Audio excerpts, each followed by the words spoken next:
Kulitnya menghitam, sepasang tanduk muncul dari kepalanya. Tubuhnya membesar, layaknya seekor kerbau yang berjalan dengan dua kaki. Apa ini wujud sebenarnya makhluk itu?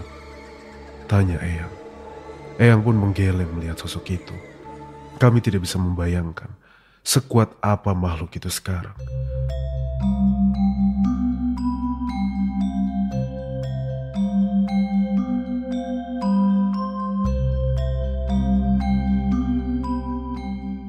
Assalamualaikum warahmatullahi wabarakatuh.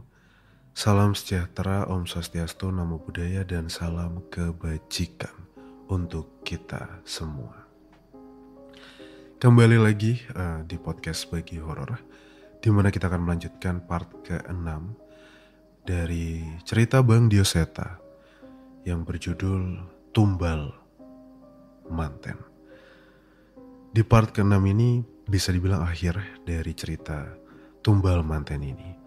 Sebelumnya mohon maaf teman-teman, karena harusnya cerita ini aku pengen upload di hari Sabtu, tapi ternyata hari Sabtu kemarin tidak memungkinkan dan akhirnya diupload di hari Senin. Jadi mohon maaf ya teman-teman ya sebelumnya. Ya seperti biasa ya, semua sosial media dari Bang Dioseta ada di deskripsi dari episode ini. Dari mulai Twitter, YouTube, dan karya karsanya lengkap ada di bawah. Jangan lupa juga untuk subscribe YouTube-nya podcast Bagi Horor dan follow di platform podcast dimanapun kalian sedang mendengarkan podcast Bagi Horor sekarang. Langsung aja kalau gitu, kita masuk ke part 6 dari Tumbal Manten. Pasang headset kalian, tutup pintu, matikan lampu. Podcast Bagi Horor siap membagikan ceritanya. Selamat mendengarkan. Tumbal Manten part 6 by Dioseta. Namun sebelum Doro Kantur memulai serangannya, tiba-tiba keris Rogo Sukmo tertancap di tanah tepat di sebelahku. Tanpa sempat berpikir, aku pun mengambilnya dan menggoreskannya ke wajah Doro Kantur. Darah hitam bermunceratan dari wajah Doro Kantur. Namun seolah tak merasakan sakit sedikit pun, ia terus menghujamkan cakar-cakarnya ke arahku. Sebuah luka yang dalam terbentuk di salah satu bahuku. Sakit, tapi setidaknya kini aku bisa sedikit melawan. Menjauh, Bisma. Saat itu, aku mendengar suara yang kukenal berasal dari atas kami. Aku menurutinya, dan seketika nyala api jatuh membakar Doro Kantur. Eyang? Eyang? Itu Eyang Atmo Sambara, ayah dari bapak sekaligus kakekku. Tapi ada yang aneh, ia melayang di atas kami. Saat itu pun aku menyadari bahwa saat ini hanya Sukmo Eyang Atmo saja yang berada di sana. Tahan makhluk itu sebisamu, Bisma. Eyang-eyangmu sedang mencoba mencari pertolongan, ucap Eyang Atmo. Api yang membakar Doro Kantur padam dengan mudah.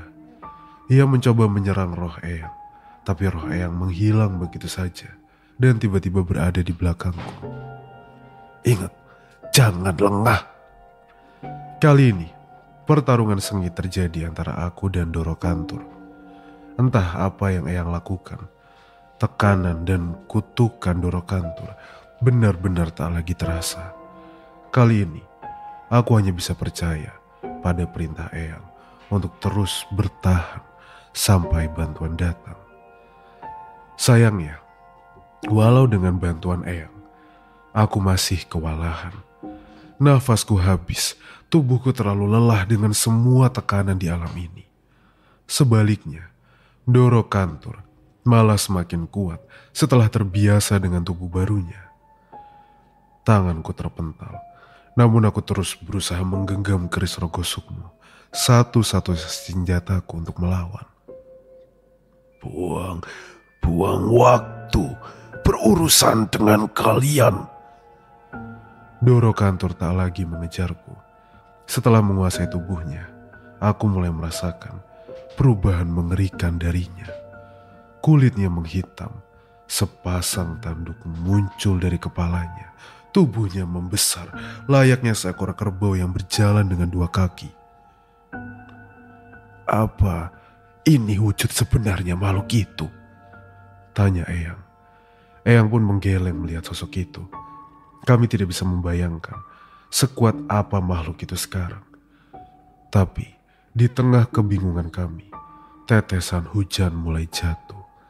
Aku merasakan sesuatu yang berbeda dari keris Rogo Sukmo. Ada sebuah permata kecil berwarna biru yang menyala. Tak lama kemudian, permata putih ikut menyala. Dan saat hujan semakin deras, muncul sosok kakek tua bungkuk yang berjalan di hadapanku. Selang beberapa saat, seketika juga muncul seorang pendekar yang berdampingan dengan makhluk itu. Eyang, siapa? Mereka siapa? Tanya aku. Shh, shh. Eyang Atma meletakkan jarinya di depan bibirnya.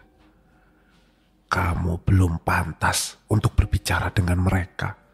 Sepertinya eyang-eyangmu yang lain berhasil memanggil mereka. Aku tidak mengerti apa yang Eyang maksud. Tapi dalam sekejap, hal yang tidak kuduga terjadi. Kakek itu tertawa terkekeh-kekeh sembari melompat ke berbagai arah.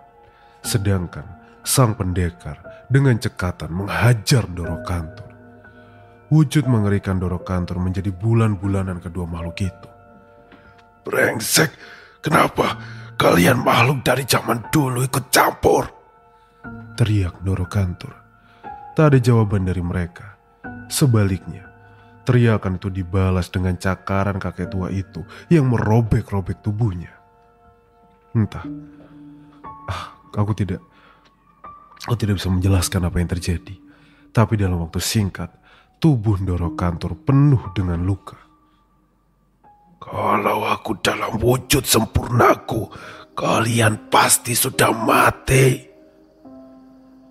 Sekali lagi, sesumbar Doro Kantor dibalas dengan pukulan yang membuatnya terkapar di tanah. Saat itu Nuri tersadar. Ia menoleh ke arah Doro Kantor dan menyadari kehadiran Dinda. Mbak Dinda. Nuri, kamu gak apa-apa Nuri? Dinda lega mendapati adiknya tersadar. Di tengah guyuran hujan ia memaksa dirinya untuk berjalan dan menyambut adiknya itu. Dinda benar-benar mengenali adiknya itu. Ia segera memeluknya, tak mampu menahan air mata. Mbak Dinda yang bawa mereka ke sini? Tanya Nuri. Dinda mengangguk sambil terus memeluk adiknya tersayang itu. Alih-alih membalas pelukan Dinda, tiba-tiba Nuri justru membawa tubuh Dinda mendekat ke bangkai Kiai Sungulangkir. Tak diduga, Nuri mendorong tubuh Dinda hingga tanduk tajam Kiai Sungulangkir menembus tubuh Dinda. Nuri? Dinda tidak percaya dengan apa yang terjadi. Dinda! Aku berlari menghampiri Dinda, sementara Nuri mundur menjauh dari Dinda dengan wajah penuh amarah. Pengganggu, ucapnya. Aku yakin tidak ada sosok apapun yang merasuki Nuri.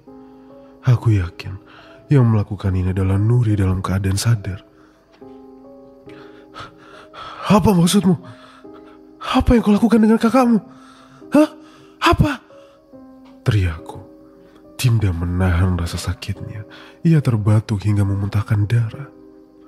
Aku tidak yakin akan ada yang bisa selamat dengan luka seperti itu.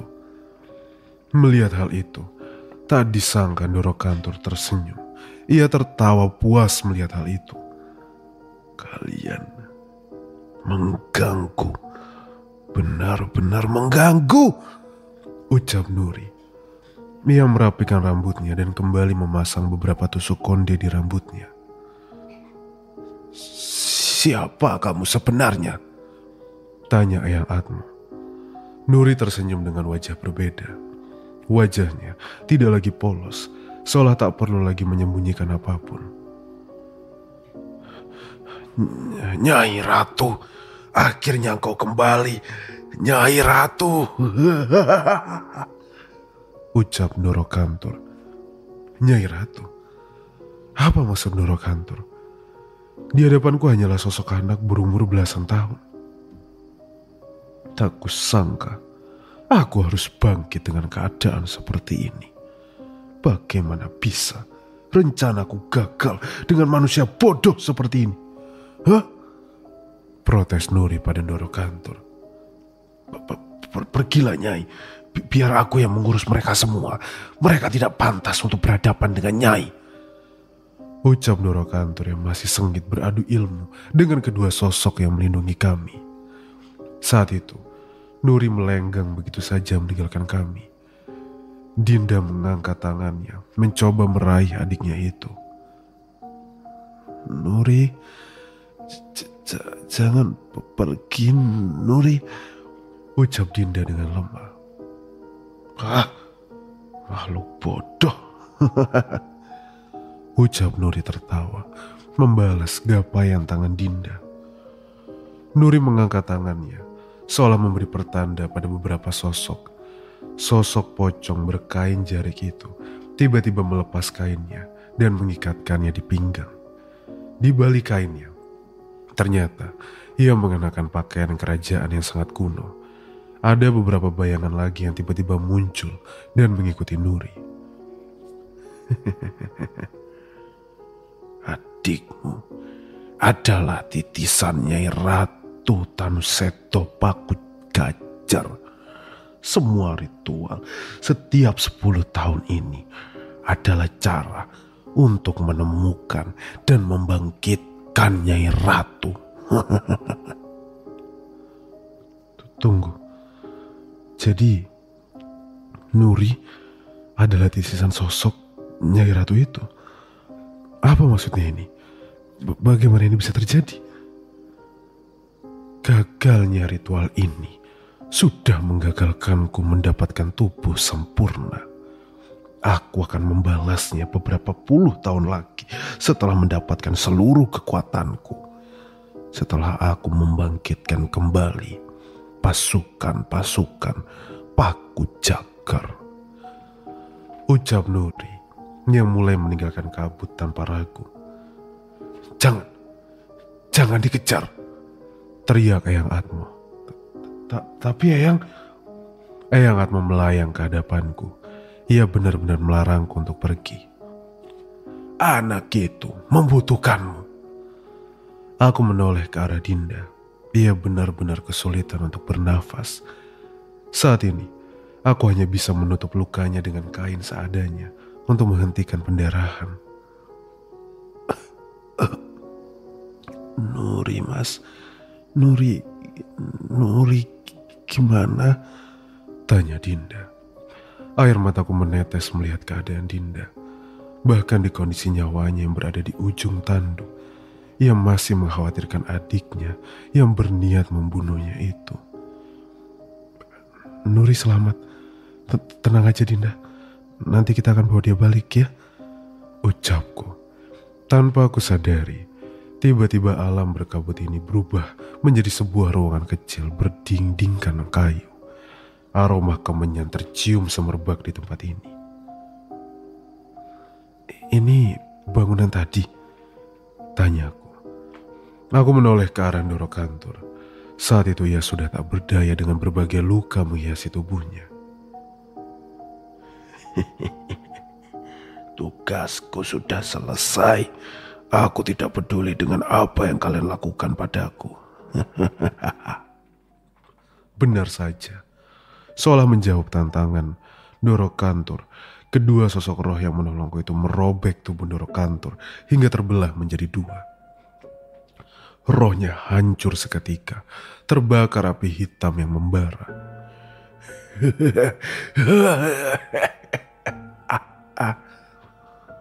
Ndoro Kantur terus tertawa, bangga walau dengan wujud seperti itu. Apa yang kau tertawakan? Mungkin orang yang kau puja berhasil bangkit dan menikmatinya.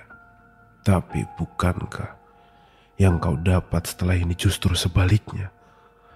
Hanya siksaan api neraka yang tak berkesudahan yang menantimu setelah ini. Ucapku. Ndoro Kantul terdiam. Ucapanku seolah mengingatkan semua perbuatannya. Semua nyawa yang ia habisi.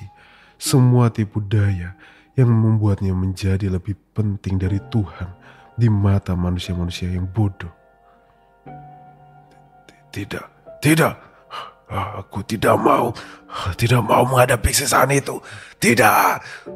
Teriak Ndoro Kantul yang baru menyadari apa yang akan dihadapinya. Tapi semua sudah terlambat. Rohnya telah terbakar habis. Kini ia harus menghadapi bayaran atas semua yang ia lakukan di alam ini.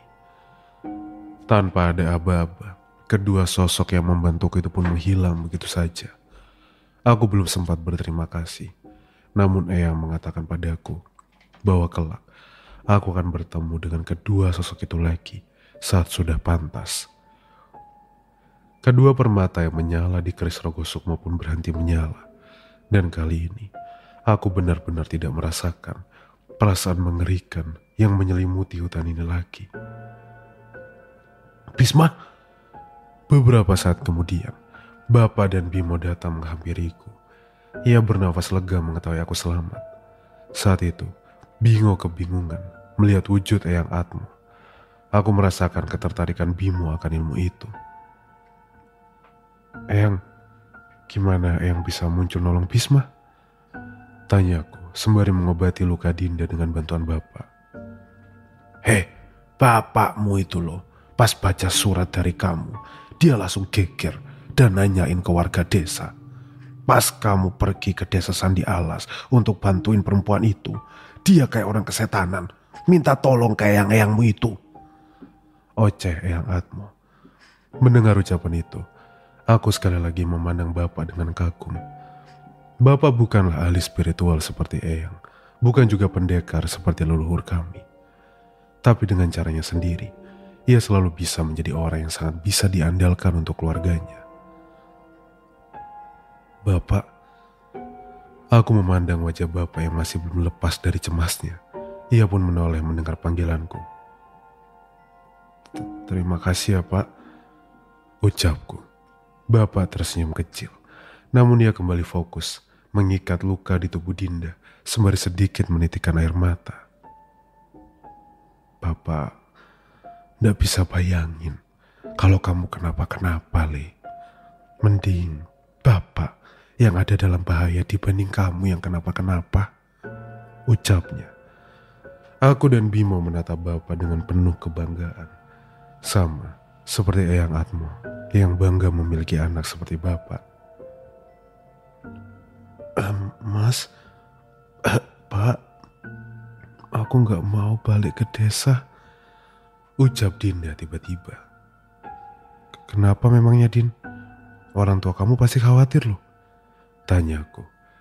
Dinda menggeleng. Sepertinya ia ingat kejadian yang ia lihat saat kami di dimensi lain. Bapak sama ibuku bersekutu dengan setan itu. Aku tidak mungkin tinggal sama mereka. Lebih baik aku membangun hidupku sendiri. Ucapan Dinda memang tidak ada salahnya. Tapi Dinda hanya anak remaja biasa yang sulit meyakinkanku bahwa dia bisa hidup sendiri. Eyang Atmo yang melihat niat Dinda hanya menggeleng. Bawa dia ke pendopo keluarga, pulihkan dia dulu. Setelah itu baru kita pikirkan di mana dia akan tinggal, ucap Eyang Atmo. Aku dan Bapak cukup senang mendengar ucapan Eyang. Setelah berkata seperti itu, wujud roh Eyang Atmo pun menghilang. Bimo masih saja kagum melihat ilmu Rogo Sukmo yang digunakan oleh Eyang Atmo. Kamu penasaran sama ilmu Eyang Atmo? Nanti kalau sudah waktunya, Eyang pasti mau ngajarin kamu kok, ucap Bapak. Beneran Pak? Ya bener, asal jangan dipakai buat ngintip perempuan mandi loh ya. Bisa dikutuk 7 turunan kamu, balas Bapak. Bimo menggaruk kepalanya mendengar candaan Bapak. Setelahnya kami pun mengecek keadaan di luar. Dengan berhati-hati, kami meninggalkan tempat itu dan bergantian membopong Dinda untuk ke desa terdekat. Dengan bantuan kenalan Bapak, akhirnya kami mendapat tumpangan andong milik salah satu warga desa untuk mengantar Dinda ke rumah kami. Dinda pun dirawat selama beberapa hari sampai ia benar-benar bisa berjalan. Sejak kejadian itu, ia jarang berbicara. Bagaimana tidak, adik yang setengah mati ingin ia selamatkan, malah berbalik, berniat untuk membunuhnya. Aku sendiri belum mengerti sepenuhnya tentang apa yang terjadi pada Nuri. Siapa sebenarnya Nuri? Dan bagaimana makhluk-makhluk dari masa lalu bisa berada kembali di zaman ini? Titisan. Aku pikir kata itu hanya ada di kisah-kisah pewayangan. Tapi saat aku melihat Eyang tidak begitu heran dengan hal seperti itu. Mungkin saja masalah seperti ini yang selama ini mereka hadapi. Selang beberapa minggu kemudian, saat Dinda sudah benar-benar pulih, Bapak mengajakku untuk pergi ke kediaman Eyang Atmo yang berjarak setengah hari dengan menggunakan kereta. Bimo begitu bersemangat ingin menanyakan tentang ilmu Rogo Sukmo yang dilakukan Eyang Atmo saat di desa Sandialas kemarin. Walaupun suatu saat Eyang ngajarin ilmu itu, butuh bertahun-tahun ya buat menguasainya. Itu aja kalau kamu kuat sama latihannya, ucap Bapak mengisi perbincangan di kereta. Gak apa-apa Pak, dibanding ilmu lain, ilmu itu yang harus Bimo pelajarin, ucap Bimo. Emang kenapa sih? Ngebet banget belajar ilmu itu, tanyaku. Bimo merenung sejenak sembari menikmati pemandangan di luar jendela kereta. Aku mengira ia sedang membayangkan rohnya sedang melayang terbang dengan bebas di langit luar sana. Kalau bisa ilmu itu, seandainya orang terdekat kita dalam bahaya, setidaknya kita bisa datang dengan lebih cepat, walaupun hanya dalam wujud roh, ucap Bimo. Aku tersenyum mendengar jawaban Bimo. Memang benar, seandainya Eyang Atmo terlambat sedikit saja, aku tidak tahu bagaimana nasibku saat ini. Tapi lebih dari itu, aku juga memiliki rasa penasaran yang ingin ku ketahui saat sampai di sana nanti. Terutama tentang kedua sosok yang menolongku saat pertarungan kemarin. Lewat tengah hari, kami pun sampai di rumah Eyang Atmo. Sudah ada beberapa kerabat kami yang berada di sana menyambut kami.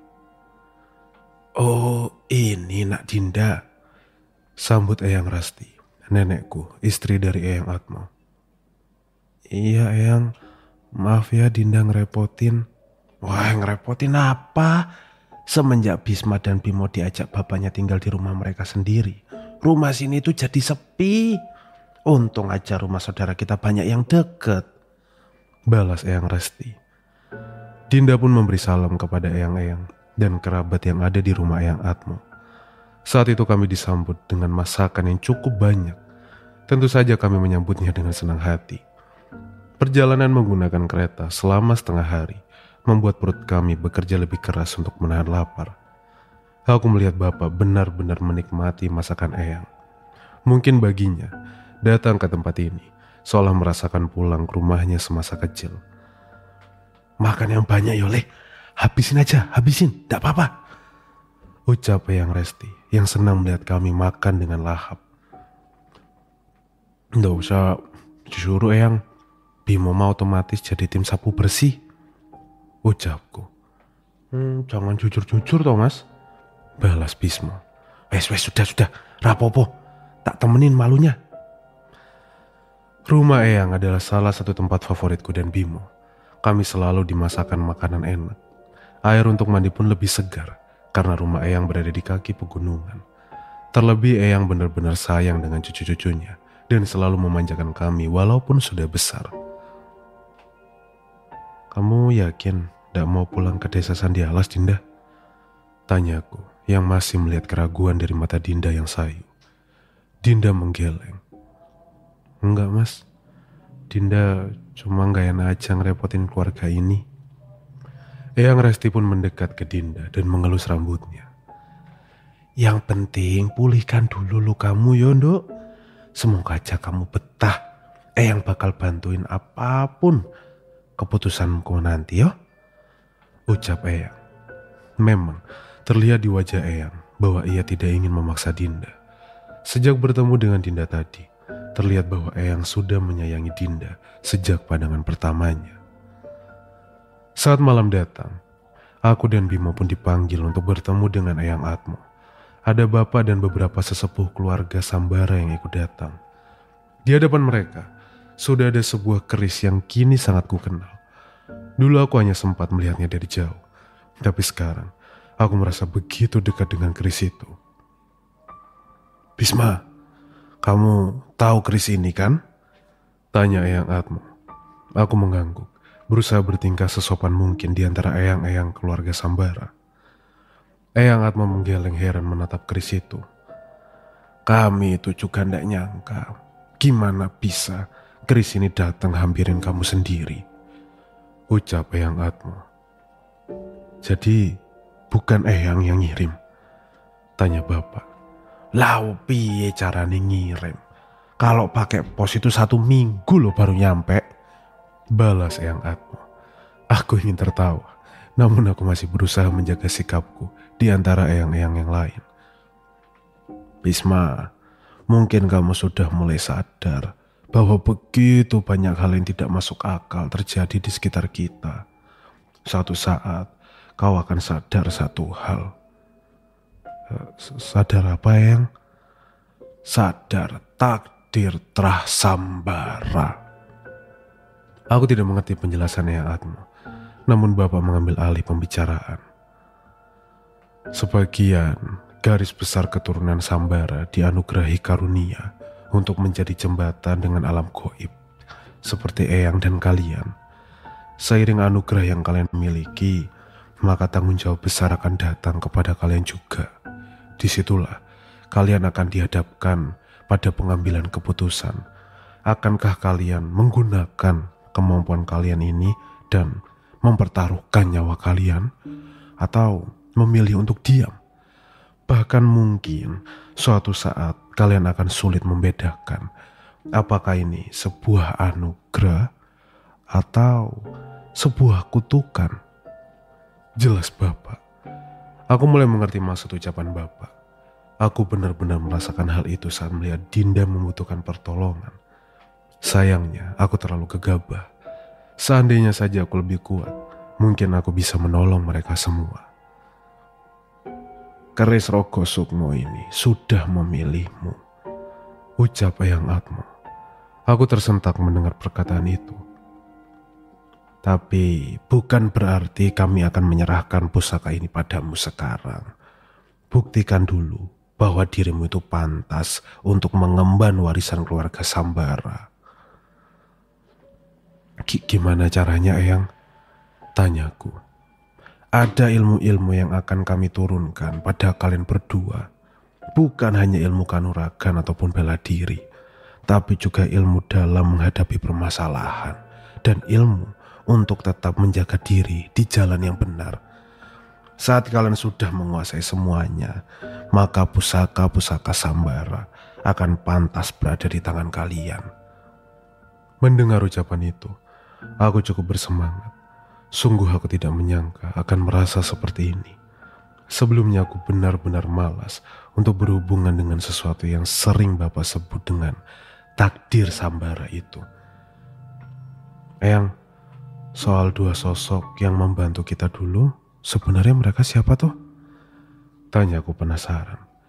Eyang Atmo hanya menghembuskan nafas mendengar pertanyaanku. Eyang sudah bilang, saat sudah waktunya, kamu akan kenal mereka. Mereka adalah sosok-sosok yang terikat dengan pewaris keris Rogo Sukmo. Jawabnya. Aku mengerti, dan aku pun tidak berniat untuk bertanya lebih jauh lagi.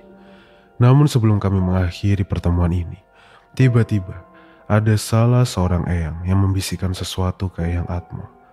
Raut wajah Eyang Atmo berubah. Ia pun kembali bersiap untuk berbicara. Anak perempuan titisan Trah Paku Jagar itu pasti akan kembali. ucap Eyang Atmo. Benar, Nuri. Aku penasaran dengan apa yang terjadi dengan Nuri. Apa yang terjadi kemarin telah menggagalkan kebangkitan titisan Trah Paku Jagar itu. Tapi bukan berarti kita bisa bernafas dengan lega. Saat dewasa, Nyai Ratu Tanuseto Paku Jagar itu akan menyatu dengan kekasihnya yang juga mengincar kebangkitan, sang raja dari Trah Paku Jagar. Saat itu terjadi, akan banyak tumbal yang mereka korbankan. Jelas, Eyang. Lah terus, kita harus gimana, Eyang? Tanya Bimo. Tidak ada, kita hanya bersiap. Belum tentu kalian yang akan berhadapan dengan mereka. Bisa saja saat itu terjadi, keturunan kalianlah yang harus berhadapan dengan mereka. Jawab Eyang Atmo. Mendengar jawaban itu, aku masih belum bisa tenang. Jauh di sisi hatiku, masih berharap apakah ada jalan untukku mengembalikan Nuri menjadi adik yang baik seperti sebelumnya. Atau malah memang tidak pernah ada Nuri yang polos sebagai adik Dinda. Setidaknya aku harus bersiap. Trah Paku Jagar pasti merupakan nama yang akan membawa bala bencana. Setidaknya ada yang bisa aku persiapkan dan kuwariskan ketika Trah itu kembali bangkit dan mengancam kehidupan umat manusia dan keturunanku. Tumbal Manten berakhir sampai di sini. Ya, itulah teman-teman, akhir dari Tumbal Manten. Sebuah cerita dari Bang Dioseta yang aku jadi paham dimana kenapa si Danan harus menghadapi semua hal-hal itu ya. Karena tadi si Eyang sempat ngomong kalau untuk membangkitkan itu akan butuh banyak sekali tumbal. Kita udah ngerti lah cerita Cahyo yang kehilangan orang tuanya, kehilangan orang-orang desanya. Tumbal ini, tumbal itu, banyak sekali tumbal-tumbal di cerita Danan serta Cahyo petualangan Jagat Segoro Demit. Dan apakah tumbal-tumbal itu sebenarnya untuk itu? Mungkin. Ya, itulah cerita Tumbal Manten, sebuah petualangan dari Bisma. Bisma itu bapak dari Danan. Dan Bimo itu adalah Pak ya teman-teman ya. Pakliknya Danan serta pakliknya Cahyo. Wow. Kita akan ketemu lagi ya teman-teman ya di cerita dari Bang Dioseta selanjutnya. Cerita yang luar biasa ini, Tumbal Manten, petualangan dari bapaknya Danan berakhir sampai di sini. Terima kasih buat semuanya yang sudah mendengarkan. Seperti biasa link media sosial dari Bang Dioseta ada di deskripsi dari episode ini ya teman-teman ya. X-nya, Twitternya, Instagram, YouTube, lengkap pokoknya. Jangan lupa juga untuk subscribe YouTube-nya Podcast Bagi Horor. Follow platform podcast dimanapun kalian sedang mendengarkan podcast Bagi Horor sekarang. Aku warga mohon maaf kalau ada salah-salah kata selama bercerita, dan ingat, anggap saja cerita di podcast Bagi Horor itu cuma hiburan semata. Ambil positifnya dan buang negatifnya. Wassalamualaikum warahmatullahi wabarakatuh. Selamat malam dan selamat istirahat.